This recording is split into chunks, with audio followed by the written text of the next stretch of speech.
What I meant to say was Dr. Pedro Saraiva. Yeah. He is with the Department of Chemical Engineering at the University of Coimbra. Please correct me when I mispronounce anything. I would be grateful there.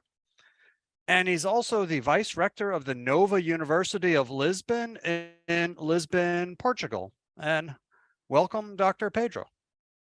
I hope by now you are able to see my screen as well to listen to my presentation. So I'm really a believer that this is, I'm not going to say the other sustainable development goals are not important, but unless we solve this one, I'm pretty sure the other ones will be very difficult to handle. So it's really a good choice that out of the 17 sustainable development goals defined by the United Nations, the only one with the word quality explicit in the title is this one. Either we take seriously into account quality in education, or the world will not become the place where we want to live and build the future. And I could participate in this event from many different perspectives. It's a little bit of my background so they can understand where I'm coming from. So I've been very active in the quality world. I was very proud to receive also a number of international recognitions. And currently I'm the vice rector of the Nova University of Lisbon, which is a public university located in Lisbon, in Portugal, which that's where I'm speaking right now. So with strong expectations about the World Quality Football Championship that is taking place, because football is very popular in Portugal. So we have a very optimistic mood here right now in the country. So I decided to pick up this topic, the idea of crossing entrepreneurial universities with new ways to educate people. So it's a little bit doing a zoom over Kamram's wonderful presentation and go into more detail and specific examples of what are these two main ideas. What is entrepreneurial university? And I strongly believe that you need to do both at the same time. Education in a very non-entrepreneurial university in general will be quite boring. On the other hand, if you're really an entrepreneurial university, it's part of your mandate to make sure that you practice innovative education as well. So that's why I decided to join these two ideas as possibly one of the ways to contribute to this forum. So academicians like to start with precise definitions. So first of all, what is my understanding about what an entrepreneurial university is? It's not just about creating startups. That's just one component of it, not eventually even the most important one. So I'm here quoting a well-known author in the field. So it's this kind of university that empowers students and staff. So in one sense, I would say it's very connected with common quality ideas and TQM principles. So empowerment is part of what makes an entrepreneurial university. Then it's a university that is being able to combine and interact with the society, and even more so to face the complex and changing environments the world is handling today, as Cameron already mentioned as well. It's a number of new realities, and not all of them are good realities, such as climate changes or ongoing wars. And then this idea, it's indicated to create public value by engaging, and not just the community within the university, but also the outside community. So that's a little bit what an entrepreneurial university is all about, and some strong components for it to be more and more entrepreneurial. Of course, it's not an issue of saying whether it's not a binary choice. I think it's a gradient, right? It can be more entrepreneurial or less entrepreneurial, and there are things you can do to become more entrepreneurial. One of them is to use a framework, which by now became a strong knowledge cluster as well. It's a very interesting project I've been working on as an international expert. It's a joint project between the European Commission and OECD. All the contents are available for free. So if you Google H Innovate, you'll launch our platform. And it was designed mostly to stress the idea that in Europe, we should have more and more entrepreneurial universities. And for that, there is a self-assessment tool available, together with lots of case studies, examples, how to proceed if you want to build an action plan to become more and more entrepreneurial. The first concepts were developed in 2013, which means that next year, it will be a decade of HE Innovate experience. And it's getting a larger impact. Even though it was sponsored by the European Commission, you can see that now it became a worldwide movement, and you have around 1,500 universities that use the platform, and almost 30,000 self-assessments have been carried out. So I'd say it's a nice kind of community of users. And it's one of the tools we have available for universities to become more and more entrepreneurial if they wish to do so. So that's a micro level of use that some of you may be interested to at least have a look at. The second level is a more macro approach. So using the same framework, OECD is conducting country reviews to see how what kind of measures each country can take to have a more entrepreneurial higher education system. I was very fortunate to participate in 2 of such country reviews, one for Poland, then a second one for Slovenia. Then the government of Saudi Arabia asked another private entity also to provide some guidelines in order to build an entrepreneurial landscape of universities in Saudi Arabia. And more recently, this is a very fresh report from OECD, which also collaborated. It brought this idea to Latin America, and I was fascinating. We studied 11 different universities, and lots of very innovative education is taking place also in many different countries of Latin America. So that's a little bit one of the areas where I can find more information about entrepreneurial universities and self-assess yourself. So basically, we have 8 different criteria, and there are a number of statements you can use to see how you are performing according to each of these dimensions, to define an entrepreneurial profile and see eventually what are the areas where you may consider further improvement to become a priority. You can apply that to level of the university, of a particular school, or even a department.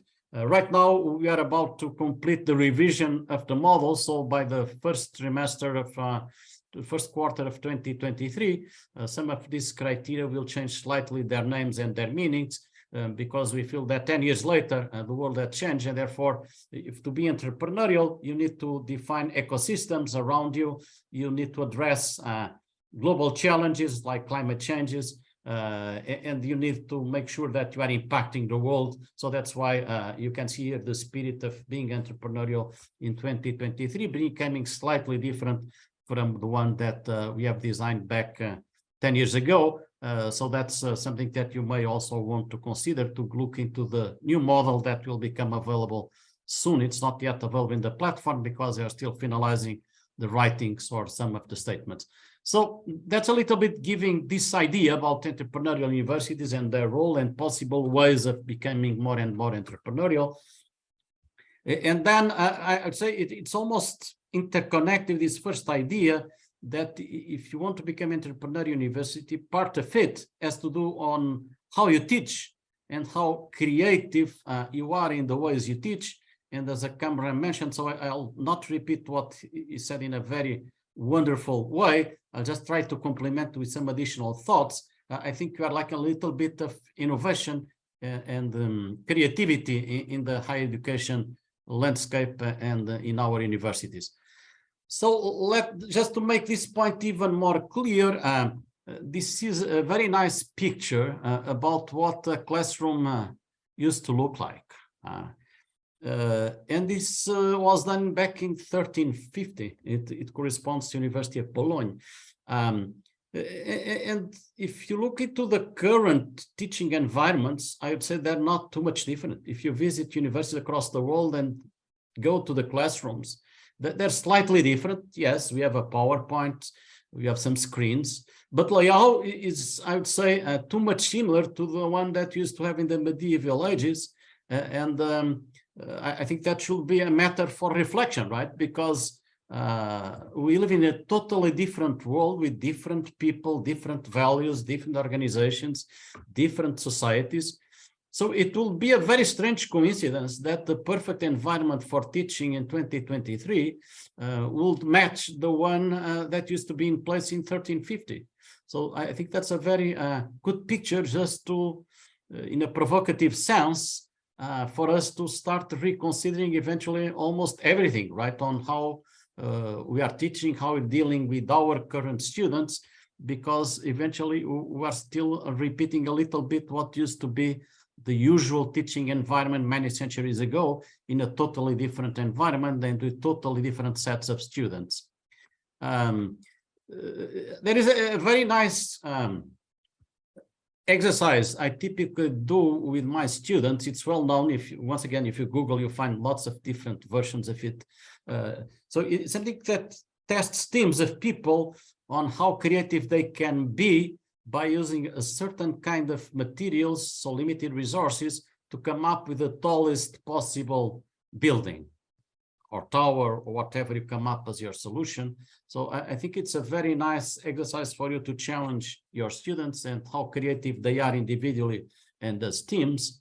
And this exercise has been used so much that now we have, I'd say, a nice number of results for doing comparisons. And once again, this should raise a lot of questions on what we are doing with our kids and our younger generations, because kindergarten students perform above the average. On the other hand, business school students or lawyers perform below the average. CEOs perform worse than kindergarten students. So apparently, the conclusion is, in some sense, education is killing creativity rather than building creativity on top of creativity. And it's something that we should take very cautiously, because as Cameron mentioned, in the current world with lots of creativity to happen. And it's another exercise that I try to conduct with my students. You just present these initial drawings in each square, and you are free to complete them in whatever way you want. I must blame myself. I'm an engineer. Typically, the average answer from engineering students is that you try to finish up the initial drawings with very linear approaches. Then if you compare with artists, you can see the difference. So once again, the same note, eventually, even more so in certain fields of knowledge like engineering, we are not developing the full brain, and we are inducing our students to think in very linear ways, as opposed to what is the intrinsic creativity of someone that is studying other kinds of fields, or that is very keen in music or painting or whatever. So once again, I'm just here showing the brain. Cameron has shown it in a different way. Eventually, there needs to be a better balance. Maybe universities are working too much the left side of the brain and forgetting a little bit better that these days we need the right side of the brain to be as strong as the left side of the brain. So once again, this is something that should guide our reflections on how we are teaching currently. Cameron touched upon it, so let me just reinforce the idea that on top of that, we need to realize that our students of today behave and interact in different ways. This is a picture I took from a subway in Shanghai. 10 million people use the subway network of Shanghai every single day. So that creates lots of big data opportunities, and data analytics are very important. Learning analytics are very useful for us to see what is happening. So on average, it's not, younger generations are in China are not just using one mobile phone, but 2 mobile phones at the same time. And they cannot survive with less than 2 mobile phones. One will be just to listen to music and whatever. The other will be for chatting with someone else. So I'm not even arguing if that's good or bad. That's what it is. The world is moving for having more and more younger generations that behave and interact in different ways. And I'd say for those generations, eventually the classical Maslow pyramid of needs is not good enough.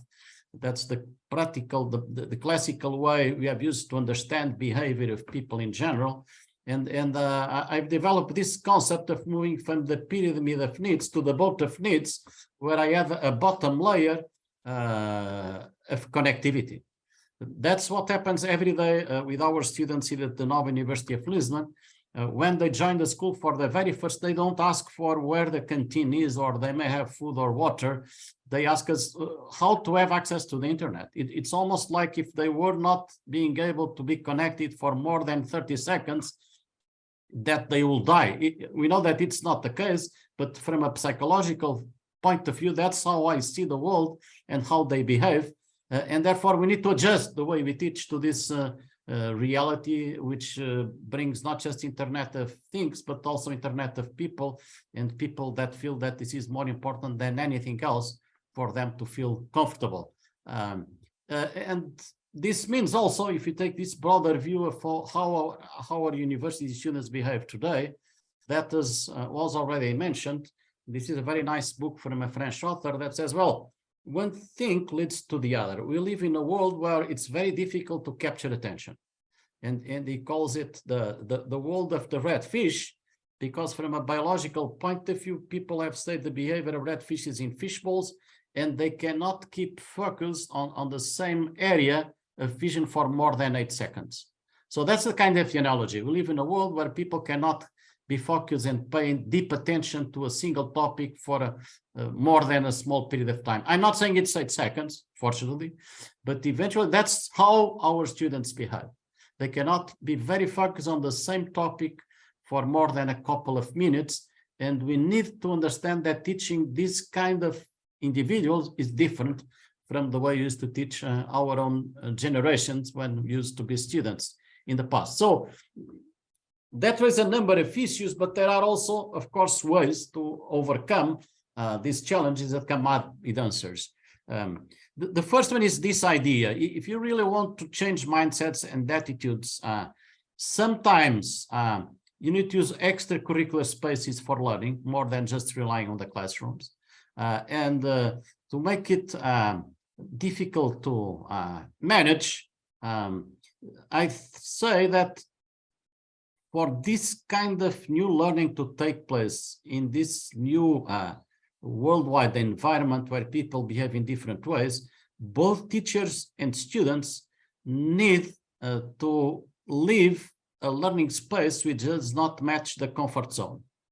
But you should avoid moving into the panic zone. So that's why teaching a class today is always a challenge to me, because I don't want people to be very comfortable. I don't want them to panic. I don't want to panic myself.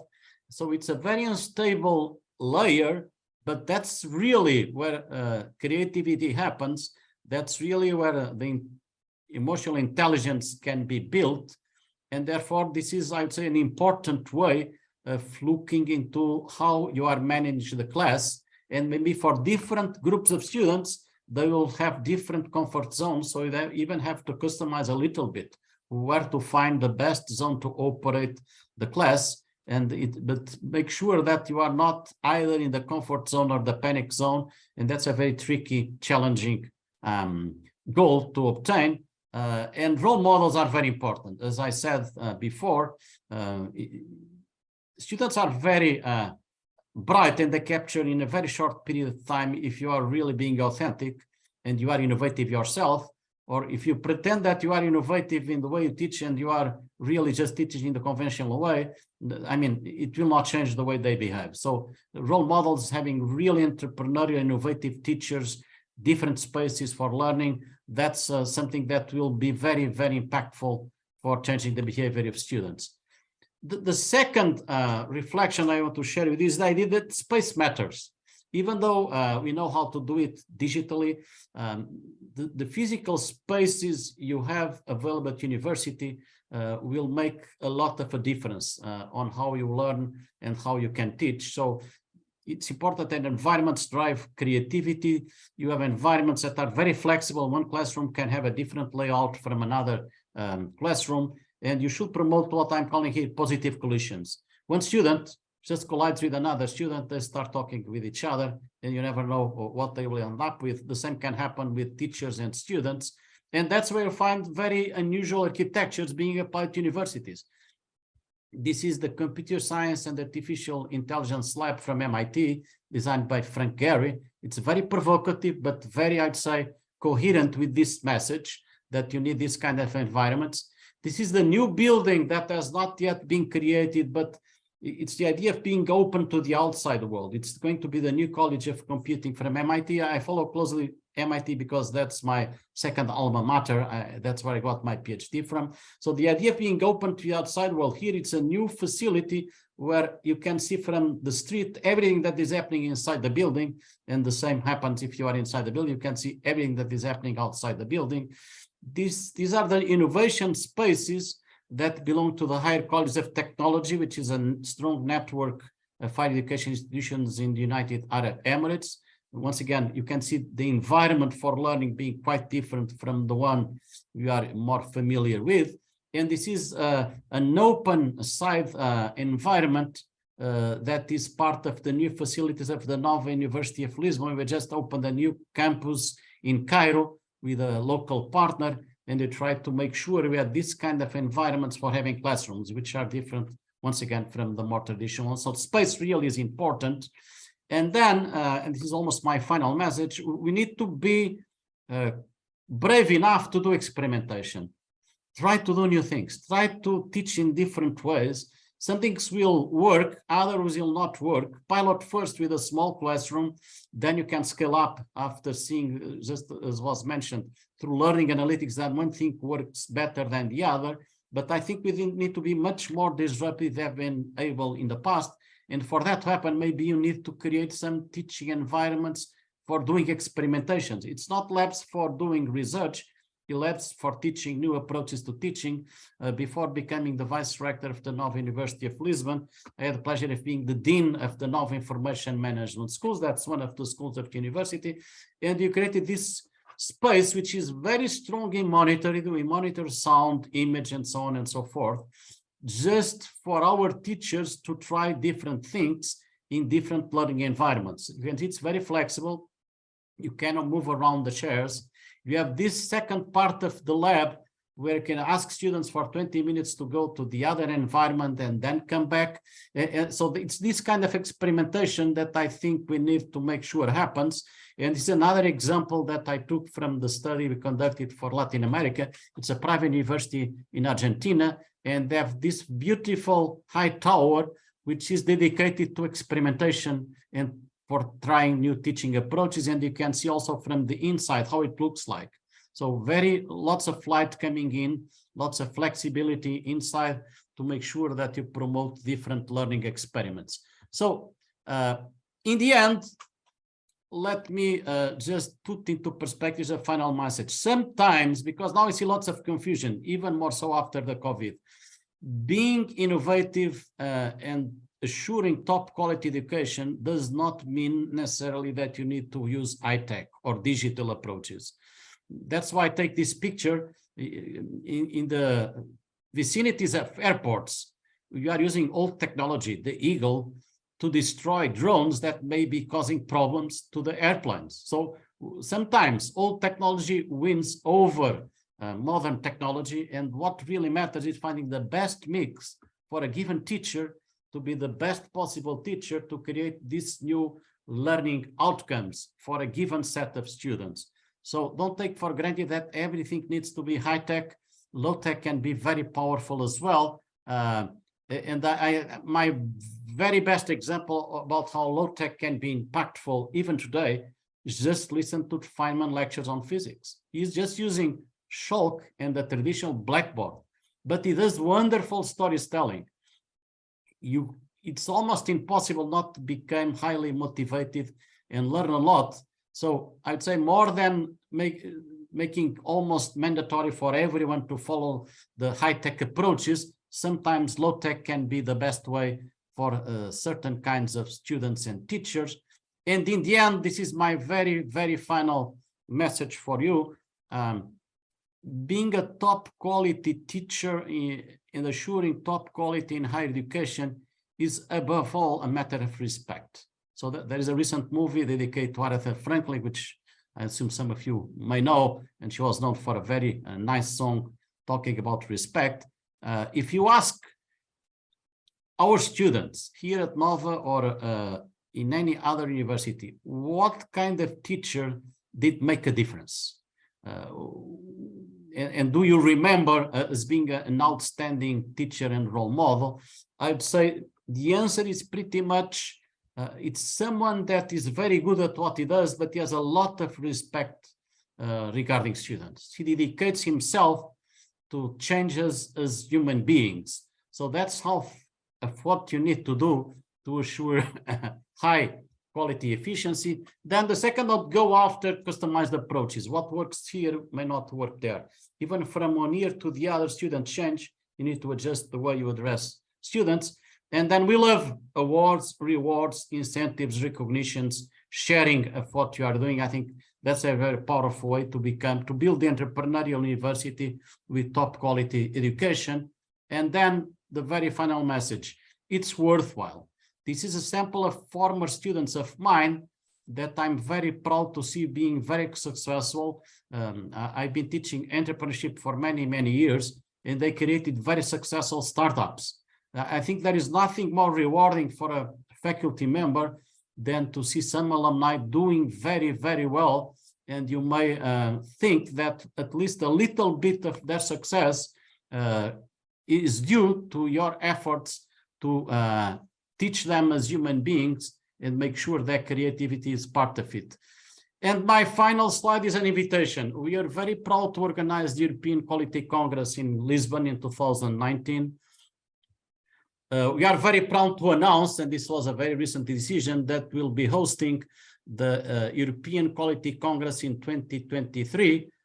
Please save the dates, November 9th and 10th of 2023 in the city of Porto, in the north of Portugal. And we'll have a dedicated session to quality in education. So the call for papers will open soon. So I'll be more than glad to have you in Portugal. If possible, we'll do streaming also for some of the sessions. If you have some of the results that you want to share with the community, please just be aware that we'll be launching the call for papers by January 1st of 2023. So thank you so much for your attention. I hope this was useful. And then by the end of the third presentation, I'll be available to any Q&A that you may have, or suggestions or comments. Thank you so much, and congratulations once again to Matthew and Cameron for putting together this very unique and powerful event. Thank you.